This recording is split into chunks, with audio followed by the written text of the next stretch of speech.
semuanya, di sini kita akan menjelaskan materi mengenai Good Corporate Governance sebagai tugas besar dari mata kuliah Manajemen Strategik.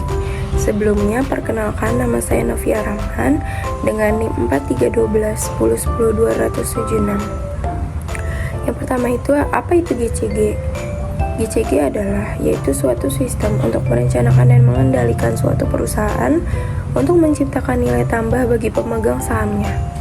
Dengan bertambahnya berbagai jenis kegiatan usaha yang secara tidak langsung mengupayakan praktik tata kelola perusahaan yang sehat, kondisi eksternal dan internal perusahaan semakin rumit. Selain itu, meningkatkan daya saing, penerapan prinsip tata kelola perusahaan yang baik. Selanjutnya itu ada prinsip GCG. Di sini itu ada 5 prinsip. Yang pertama itu akuntabilitas atau accountability, yaitu perusahaan yang diharapkan untuk mempertanggungjawabkan tindakan dan keputusan kepada pemangku kepentingan, terutama pemegang saham. Yang kedua itu transparansi atau transparency, yaitu untuk memberikan informasi yang cukup dan mudah dipahami kepada seluruh pemangku kepentingan, termasuk informasi mengenai keputusan manajemen, kinerja keuangan, dan risiko yang dihadapi. Yang ketiga itu ada keadilan atau fairness, yaitu pemegang saham dan pemangku kepentingan yang harus diperlakukan secara adil dan setara. Yang keempat itu ada pertanggungjawaban atau responsibility, yaitu dewan direksi dan manajemen harus bertanggung jawab atas kinerja dan keberlanjutan perusahaan, termasuk implikasinya terhadap aspek lingkungan, sosial, dan tata kelola perusahaan secara keseluruhan. Yang kelima itu ada profesional atau independensi, yaitu membantu mencegah konflik kepentingan dan memastikan kebijakan yang diambil sesuai dengan kepentingan seluruh pemangku kepentingan.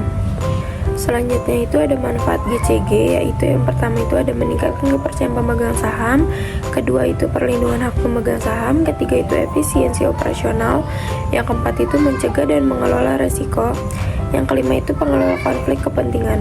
Selanjutnya akan dijelaskan oleh teman saya.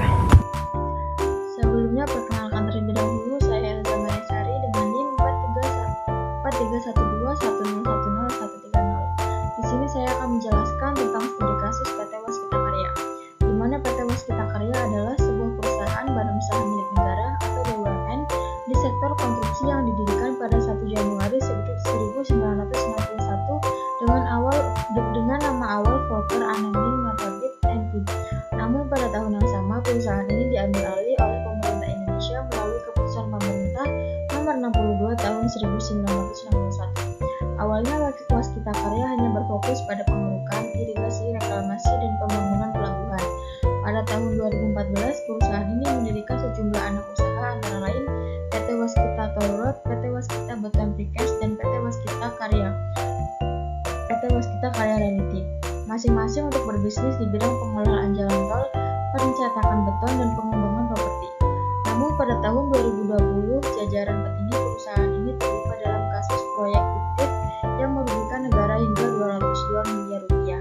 Hal ini tentunya sangat merugikan negara hingga memerlukan pemulihan yang cukup lama sebagaimana dalam pasal 32 Undang-Undang Nomor 31 Tahun 1999 dan pasal 38C Undang-Undang Tipikor mengenai pemulihan aset.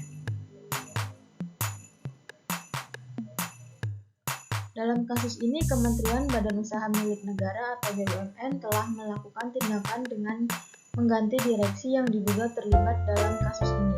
Namun dengan mengganti direksi tidak cukup dan perlu dilakukan pembersihan terhadap intern Waskita dengan cara mengganti para pihak yang terlibat.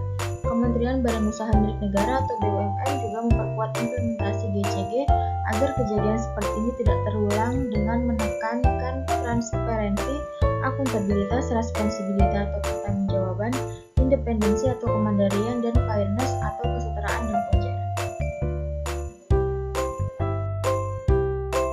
Kasus yang kedua merupakan kasus Good Corporate Governance pada PT Garuda Indonesia. Indonesia merupakan negara kepulauan terbesar di dunia yang memiliki lebih dari 1.000 pulau yang tersebar di sepanjang Khatulistiwa. Oleh karena itu, transportasi udara merupakan salah satu transportasi utama di negara ini. Seperti perusahaan penerbangan milik pemerintah, Garuda Indonesia yang tengah bangkit dan terus berkembang dari posisi yang hampir bangkrut menjadi salah satu penerbangan terbaik di Asia, sehingga Garuda Indonesia memutuskan untuk go public dan menerbitkan saham perdananya pada 11 Februari 2011. PT Garuda Indonesia Tbk merupakan satu-satunya perusahaan penerbangan nasional Indonesia yang sudah list di Bursa Efek Indonesia. Sebagai flag carrier Indonesia, di samping dimiliki publik, perusahaan ini sebagian besar sahamnya dimiliki oleh pemerintah Indonesia. Lalu bagaimana kronologis kasus laporan keuangan pada PT Garuda Indonesia? Kronologi kasus ini terjadi pada tanggal 2 April 2019. Semua berawal dari laporan keuangan Garuda Indonesia pada tahun buku 2018. Dalam laporan keuangan tersebut, Garuda Indonesia Group membukukan laba bersih sebesar 11,33 miliar. Angka ini melonjak tajam dibanding 2017 yang menderita rugi 216,5 juta US dollar. Namun laporan keuangan tersebut menimbulkan polemik lantaran dua komisaris Garuda Indonesia yakni Hairul Tanjung dan Doni Askaria menganggap laporan keuangan 2018 Garuda Indonesia tidak sesuai dengan pernyataan standar akuntansi keuangan. Berlanjut pada tanggal 31 April 2019, Bursa Efek Indonesia BI memanggil jajaran direksi Garuda Indonesia terkait kisruh laporan keuangan tersebut. Pertemuan juga dilakukan bersama auditor yang memeriksa keuangan JIAA, yakni KAP Tanubrata Sutanto Fahmi Bambang dan rekan member of BDO International. Tidak lepas dari itu, kasus berlanjut pada tanggal 2 Mei 2019, yaitu OJK meminta kepada BI untuk melakukan verifikasi terhadap kebenaran atau perbedaan pendapat mengenai pengakuan pendapatan dalam laporan keuangan Garuda 2018. Selain OJK, masalah terkait laporan keuangan maskapai Garuda ini juga mengundang tanggapan dari Menteri Perhubungan Menhub Budi Karya Sumadi. Lanjut pada tanggal 3 Mei 2019, Garuda Indonesia akhirnya mengeluarkan pernyataan resmi setelah laporan keuangannya ditolak oleh dua komisarisnya. Maskapai berlogo burung Garuda ini mengaku tidak akan melakukan audit ulang terkait laporan keuangan 2018 yang dinilai tidak sesuai karena memasukkan keuntungan dari PT Mahata Aero Teknologi. Dan berlanjut pada tanggal 8 Mei 2019, kisruh laporan keuangan Garuda Indonesia juga menyeret nama Mahata Aero Teknologi. Pasalnya, Mahata sebuah perusahaan yang baru didirikan pada tanggal 3 November 2017 dengan modal tidak lebih dari 10 miliar dinilai berani menandatangani kerjasama dengan Garuda Indonesia. Namun pada tanggal 21 Mei 2019, sebulan kemudian, Garuda Indonesia dipanggil oleh Komisi 6 Dewan Perwakilan Rakyat Republik Indonesia. Jajaran direksi ini dimintai keterangan oleh Komisi 6 DPR mengenai kisruh laporan keuangan tersebut. Dalam penjelasan, Direktur Utama Garuda Indonesia, I Gusti Ngurah Askara dan Dana Diputra mengatakan latar belakang mengenai laporan keuangan menjadi sangat menarik adalah soal kerjasama dengan PT Mahata Aero Teknologi terkait penyediaan layanan Wi-Fi on board yang dapat dinikmati secara gratis. Tidak sampai itu juga, pada tanggal 14 Juni 2019, Sekretaris Jenderal Kemenku Hadianto menyatakan berdasarkan hasil pertemuan dengan pihak KP, disimpulkan adanya dugaan audit yang tidak sesuai dengan standar akuntansi. Kementerian Keuangan juga masih menunggu koordinasi dengan OJK terkait penetapan sanksi yang bakal dijatuhkan pada KP Tanubrata Sutanto Fahmi Bambang dan rekan member of BDO International yang menjadi auditor pada laporan keuangan Garuda Indonesia tahun 2018. Berlanjut pada tanggal 18 Juni 2019, BI selaku otoritas pasar modal kala itu masih menunggu keputusan final dari OJK terkait sanksi yang akan diberikan kepada Garuda. Manajemen bursa saat itu telah berkoordinasi intens dengan OJK, namun BI belum membeberkan lebih lanjut langkah ke depan itu dari manajemen bursa. Pada tanggal 28 Juni 2019, setelah perjalanan panjang, akhirnya Garuda Indonesia dikenakan sanksi dari berbagai pihak. Selain dari Garuda, sanksi juga diterima oleh auditor laporan keuangan Garuda Indonesia yakni Akuntan Publik AP Kasnar Sirumapea dan Kantor Akuntan Publik AP Tanubrata Sutanto Fahmi Bambang dan rekan auditor lapangan keuangan PT Garuda Indonesia Persero Tbk, JIAA dan entitas anak tahun buku 2018. Lalu pelanggaran apa aja yang dilakukan oleh PT Garuda Indonesia? Pada PT Garuda Indonesia Tbk melakukan kesalahan penyajian laporan keuangan tahunan per 31 Desember 2018, pihak OJK yang diwakili oleh Deputi Komisioner Hubungan Masyarakat Manajemen Strategis, Anto Prabowo mengungkapkan bahwa Garuda Indonesia telah terbukti melanggar pasal 69 Undang-Undang Nomor 8 tahun 1995 tentang pasar modal UU PM. Ayat 1, laporan keuangan disampaikan kepada Bapepam wajib disusun berdasarkan prinsip akuntansi yang berlaku umum. Ayat kedua, tanpa mengurangi ketentuan sebagaimana dimaksud dalam ayat 1, Bapepam dalam menentukan ketentuan akuntansi di bidang pasar modal.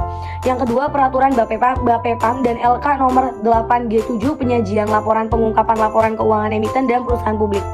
Yang ketiga, interpretasi standar akuntansi keuangan. ISAK 8 tentang penentuan apakah suatu perjanjian mengandung sewa. Dan yang keempat ada pernyataan standar akuntansi keuangan PCAK 30 tentang sewa. Lalu analisis kasus PT Garuda Indonesia terhadap Good Corporate Good Governance. Pada Good Corporate Good Governance terdapat beberapa prinsip yang harus ditaati dalam perusahaan tersebut. Sedangkan pada kasus PT Garuda Indonesia telah melakukan pelanggaran terhadap beberapa prinsip-prinsip tersebut. Salah satunya adalah prinsip otonomi. Dalam kasus PT Garuda Indonesia sudah sangat jelas, perusahaan ini melanggar prinsip bisnis karena dia sadar akan haknya, tapi malah melupakan kewajibannya. Yang kedua, prinsip kejujuran. Dalam prinsip ini, PT Garuda Indonesia pun sudah sangat melanggar prinsip ini karena sudah jelas perusahaan ini memanipulasi laporan keuangan sehingga tidak ada kejujuran di dalamnya. Yang ketiga ada prinsip keadilan. PT Garuda Indonesia jelas sangat mengesampingkan prinsip ini karena perusahaannya hanya mementingkan haknya sendiri tanpa memikirkan hak orang lain. Yang keempat ada prinsip integritas. PT Garuda Indonesia sudah sangat jelas perusahaan ini menipu banyak orang dengan cara memanipulasi laporan keuangannya. Yang kelima ada prinsip loyalitas. Untuk prinsip ini sepertinya perusahaan sudah sangat salah memakai makna dari loyalitas ini. Di sini loyalitas adalah kerja keras perusahaan dalam mencapai target perusahaannya.